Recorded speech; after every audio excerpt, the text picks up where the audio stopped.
Master সাহেব কি তোমাকে কিছু বলেছে? না বাবু, আব্বা হুজুর, আমি আর স্কুলে যাব না বাবু। কেন যাবে না? আব্বা হুজুর, কোথায় থেকে একটি ছেলে আমাদের স্কুলে ভর্তি হয়েছে, আমি তার সাথে কিছুতে লেখাপড়া বেরোতে পারছি না আব্বা হুজুর।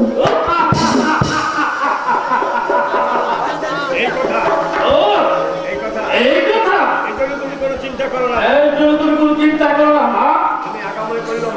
আমি আগামীকাল নয় মাস্টার সাহেবকে বলে দিব, ওই ছেলে উপযুক্ত বিচার আমি বলে দিব। তুমি এখন স্কুলে যাও মা। ঠিক আছে আব্বা হুজুর।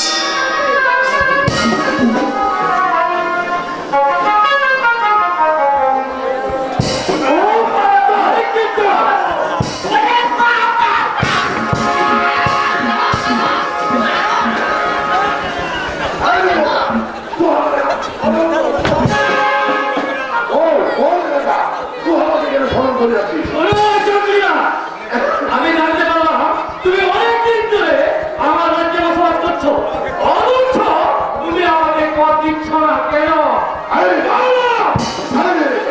আমি হচ্ছি জমি মানুষ, খুঁড়ি ওই জঙ্গলে, বসবাস করি। আমি কর্তব্য থেকে রাখা।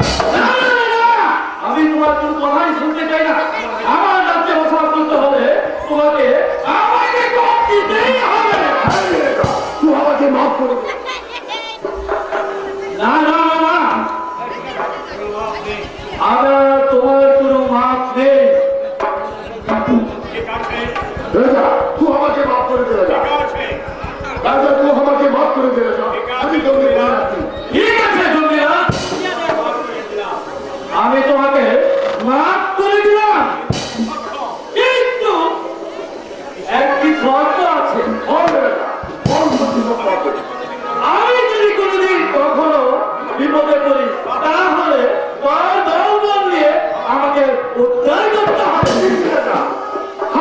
তোমার সঙ্গে দাঁড়িয়ে কথা দিচ্ছি, তুমি সাহেব কথা যদি কোনো